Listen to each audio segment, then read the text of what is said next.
But let me ask you finally about Eminem. They've sent you a cease and desist through the music licensing company to stop using "Lose Yourself" on the trail. Have you agreed to move on? Yeah, look, I think that I'll respect his wishes, but I would just say, will the real Slim Shady please stand up? Eminem in his rise used to be a guy who actually stood up to the establishment and said the things that the establishment didn't want him to say. I think the fact that my political viewpoints may differ from his, I think people change over the course of their lives. But I have hope for him that he will one day rediscover the renegade that made him great, and I'm rooting for that success in his life. Yo, what's good, YouTube? It's your boy Job. I'm coming back with another video. Now today, we coming back with another lit reaction. Today we are going to be reacting to Vivek Ramaswamy versus Eminem.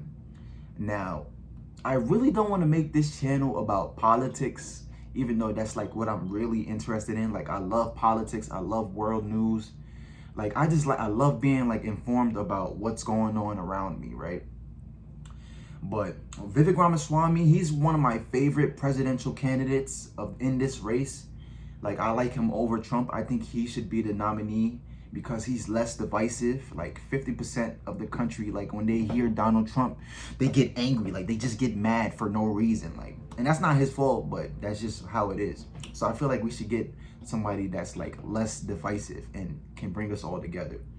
But anyways, Vivek Ramaswamy, he went up against Eminem, and I just want to react to this news clip about how they started fighting and who won. So let's jump right into the reaction. Make sure you guys like, comment, subscribe. Let's get right into it. The most unexpected rap battles in history is underway. On the left, perhaps in more ways than one. That's Eminem. On the right, you get the idea. That's high-flying presidential hopeful Vivek Ramaswamy. This unlikeliest of spats began when Vivek went viral for rapping to Eminem's "Lose Yourself" at the Iowa State Fair. Everybody's joking now, the clock's run out, time's up, over, plow, snap back to reality. Oh, there goes gravity, oh, there goes gravity, choke. He's so mad, but he won't give up that easy. Oh, that's why I like him. He just be having fun out there, bro. Like, he just literally just be having fun. That's why I like him a lot. Like, what presidential candidate you see is doing this? Eminem's Like, lawyers, after that, issued an immediate cease and desist letter banning Ramaswamy from ever doing it again, at least in public. So was Eminem right to protect the integrity of his work in this urban genre from appropriation by a wealthy politician, or has he lost himself? To debate all of it, I'm joined by Los Angeles, America's #1 Eminem impersonator on YouTube, Vincent Marcus. MAGA rapper Forgiato Blow, here's in Florida for us, and Outkick host Tommy Lahren, friend of the show, joining us from Nashville as ever. I will come to you first, Forgiato. Is the performance worth it? Was Vivek doing any good? I give him an 8 out of 10. I think Eminem needs to go back to reality, though. The real Slim Shady needs to stand up. You know, he made his whole career on bashing white America, picking on people to get on. He is the face of hate speech when hate speech even started. I don't see any problem with Vivek doing the song. I mean, does he have a problem with a man of color playing his music? No one in Detroit's ever played his music. He seems like he thinks his music is for drug dealers and drug users. White America bought his music, so there shouldn't be an issue. It's freedom of speech, I feel. Facts. Vincent, you're the #1. Facts. Like, facts. Like, I couldn't agree more. Like, fuck Eminem. I ain't gonna lie. Eminem to this... One Eminem impersonator. What did you make of the performance? I thought it was great. 9 out of 10. Because he really had the, snap back to it. He had the Eminem goose honk, like that honk. Perfect inflection on there. So I really nice job there.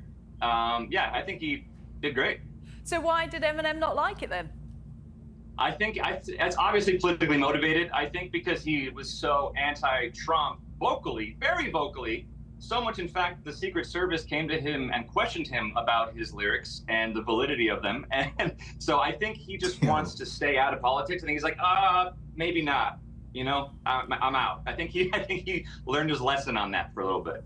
Well, let's remind ourselves of the number of musicians that have banned Donald Trump, a certain former president, from playing their music at his events. Adele, Aerosmith, the Beatles, Bruce Springsteen, Eddie Grant, Elton John. I mean, I could go Pavarotti, Nickelback, Pharrell Williams, Phil Collins, Prince, Queen, R.E.M. I mean, it goes on and on and on. Tommy, what's all this about?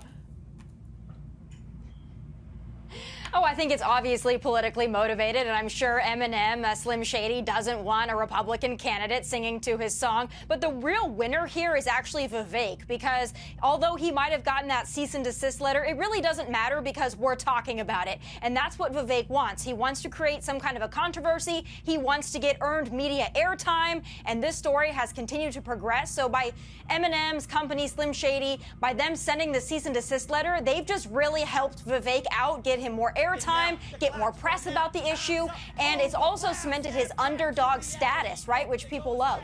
Yeah.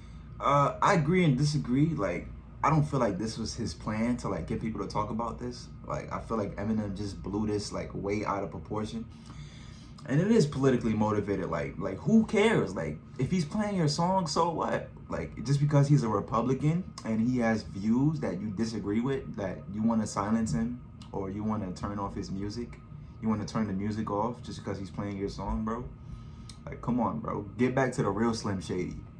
Like, don't nobody listen to your shit anyways. Like, you better be happy that he's playing it. Like, over here, got your panties in a twist, sending cease and desist letters for him to stop playing your song. Like, bro, don't nobody play your shit anyways. I mean, you've got a point, Tommy. We're talking about it right now here on a show from the UK. A big deal. It's got our attention that much. Forgiato, coming to you. I mean, Ramaswamy, he's had a life of some privilege compared to Eminem. He went to Yale and Harvard. Forbes says he's worth $950 million. Is it cultural appropriation? I don't think it is, because would Eminem be where he was at if he didn't have G-Unit and 50 Cent walking him in and Dr. Dre getting him where he was going? I mean, Eminem, yeah, he probably had to struggle just like everybody here. It wasn't easy for you to get your job. But, you know, I think Vivek's doing a good job. Like we're saying, he's getting his name out there. Obviously, I'm voting Trump, but I like Vivek. I think he's doing a good job on the campaign trails. And, you know, he did say he'll pardon Trump, so I like that. Okay. Vincent, in terms of just politicians trying to seem cool, using rap music to try and get attention, like Tommy was saying, is it at all worth it? Do you think it helps them in the polls? I think so. I mean, I really enjoyed the performance, and I think that it definitely did help, or it will, because again, like Tommy said, we're talking about it. So, again, I think it's a nice tool for politicians to use to sort of gain some traction. But yeah, I think I don't see anything wrong with what he did. But again, if you get a cease and desist letter from Eminem, that's pretty gangster. That's cool. Like, that's cool in itself. So, like, Eminem, the biggest gangster of all time, was just like, you know what? Maybe want to pull back a little bit. The biggest gangster, Eminem? Stop it. Maybe pull back. So that's cool in itself. Vincent, have you ever met Eminem? Has he ever sent you a cease and desist letter? No, if I got one from him, I would say, oh my gosh, I exist. I would love that. But no, no, he has not reached out. I have not met him yet. I would love to. But no, not yet. Okay, all right. Well, maybe he'll watch this and maybe he'll get in touch with you and tell you what he makes of your impersonations. Look, Tommy, Sure. Politicians kind of trying to seem cool. Let's look at this latest clip we've got of a certain Ted Cruz.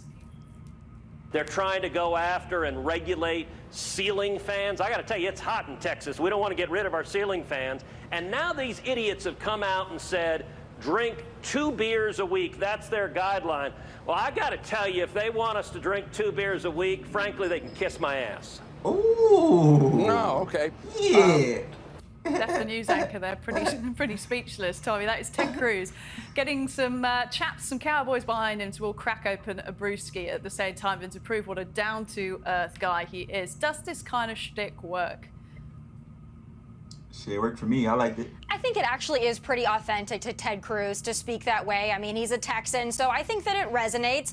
And as long as he's not drinking Bud Light, I think that the Republican Party is going to be okay with it, as we know, with the Bud Light controversy. So that's a sore spot for conservatives, being that the Bud Light boycott is still ongoing. But I'll say this, it really depends on your audience, right? So he's a Texan. That's the way Texans talk. Vivek, he's a young guy rapping. Although when they try to play up to this hip, cool attitude around an audience of like Iowa State fairgoers. I'm not sure that it really resonates with that audience, but I think it's all about just being authentic. You know, if we've got Chris Christie up there rapping 50 Cent, I'm not sure that that's going to do well for him. So it depends on the time, the place, and the person. If you've got a natural swag, you can do it. And let's not forget that Donald Trump over the years has been in dozens of rap songs, so he's actually the OG of this. Before they hated him, they loved to rap about him.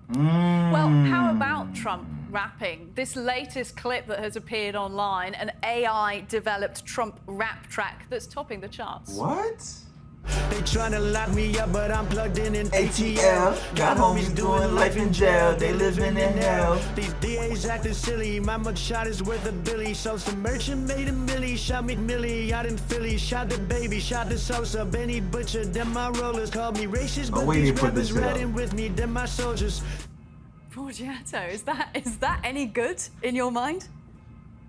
Yeah, I think it was great. It's great for the culture. Any song that shouts out Denny Johnson, I love it. I was outside the jailhouse, and a lot of people aren't really showing the support, you know, Donald Trump's getting from the brown and black community. They were out there, so I think it was really cool. You know, there's a lot of people like myself out here doing a lot of things, so shout out High Rez. I'm glad he got that spot. I hope he gets that #1 spot for Donald Trump.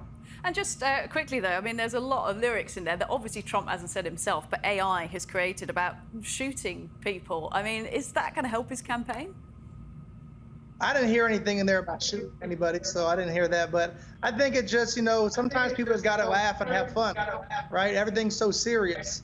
People weren't worried about Eminem when he was talking about robbing, killing, and shooting every gay person in America. Now they're supporting him. So, you know, I just think that song was great. I like the song. Eminem not running for president, though. Obviously, Trump didn't create that song himself. It's AI generated. Maybe I misheard the shooting thing. I'll take it back and listen again. But one thing we do want to listen to again, and this is with Vincent in mind, very carefully. Let's once again listen to Vivek Ramaswamy rapping Eminem. Everybody's joking now. The clock's run out. Time's up. Over. Plow. Snap back to reality. Oh, there goes gravity. Oh, there goes gravity. Choke. He's so mad, but he won't give up. All right, I've seen enough. But yeah, he said it like perfectly at the end. Like it's just jokes at the end of the day. Like, you guys are making this shit. Not you guys, but like the other side is making shit way too like serious. Like, it's not even supposed to be serious. Like, you want to send Vivek a cease and desist letter for him rapping your song, bro, and it's all because he has views that you don't agree with. Like, if you want to attack his argument, or you want to sit down and have a conversation. If you disagree with the man, just have a conversation. But like, it's not that serious at the end of the day, bro. But yeah, let me know what you guys think. Do you guys like Vivek Ramaswamy and some of these Republican candidates, or are you guys Democrats and you like Democrats? Or am I like a black guy that should just shut the hell up and vote Democrats because that's what I'm supposed to do? Let me know what you guys think in the comment section. Because, you know, Joe Biden said if I don't vote for him, I'm not black. So I guess I ain't fucking black. Let me know, guys. All right, guys, I'm out. Peace.